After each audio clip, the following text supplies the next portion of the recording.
Человеческое вмешательство в природу достигло больших масштабов. Для государства важно экономическое развитие, но за это приходится расплачиваться уничтожением естественной экосистемы, что влечет за собой изменение среды обитания. В этом видео рассмотрим, как отражается на животных изменения в природе. Последствия климатических сбоев запечатлел фотограф, показав умирающего белого медведя от голода на канадском острове. Животное заметили представители природоохранной организации. На кадрах видно, что тощее животное с трудом передвигается, ищет пропитание и без сил валится с ног, так и не найдя ничего съедобного. Фотограф, снимавший это ужасное зрелище, отметил, что причиной этого является глобальное изменение климата.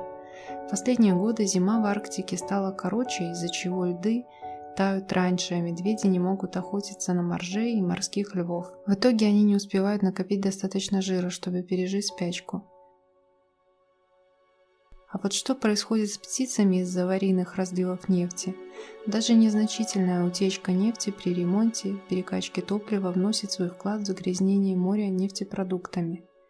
Нефтепродукты оказывают пагубное влияние на водоплавающих птиц. Попадая им на оперение, птицы не могут летать, добывать себе пищу и спасаться от хищников. При поражении нефтью птицы склеиваются перья, вследствие чего живые существа не могут поддерживать нормальную температуру тела. В результате они гибнут от переохлаждения, перегрева, обезвоживания, истощения сил.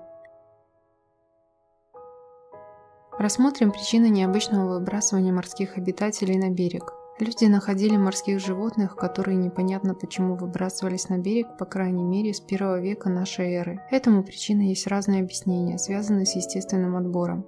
Но есть и другие причины. В некоторых случаях массовые самоубийства морских животных совершаются вскоре после активного использования поблизости военных гидролокаторов. В 2000 году на Багамах, например, 17 животных разных видов, из них зубатые киты, дельфины, были обнаружены на берегу в день применения в этих местах гидролокатора. Исследования позволяют говорить о том, что гидролокаторы оказывают воздействие на физическое состояние и на поведение морских животных. Киты отлично ориентируются в океане, биологи говорят, что в мозгу у них магнитный компас, благодаря чему эти морские обитатели могут ориентироваться по магнитному полю Земли. Если перед китами возникает геомагнитное препятствие, их внутренний компас выходит из строя, и они начинают плыть неверным путем.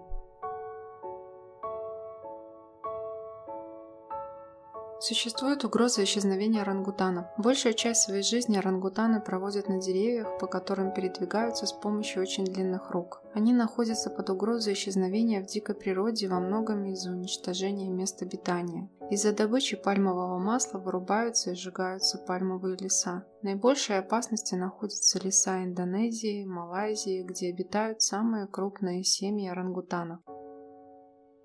Очень жаль, что природа и животные расплачиваются за благо человечества. Каждый человек способен уменьшить свой углеродный след, начав с чего-то одного. Например, не покупать пальмовое масло и продукты из него, чтобы не поддерживать производителя. Тогда не будут сжигаться леса, и орангутаны не лишатся своего места обитания. Переходить на новые технологии, например, электромобили, чтобы меньше добывалось нефти. Использовать альтернативные источники энергии, солнечные, ветровые. Это преобразит экономику страны и уменьшит добычу ископаемых. Важно начать с чего-то одного в силу своих возможностей.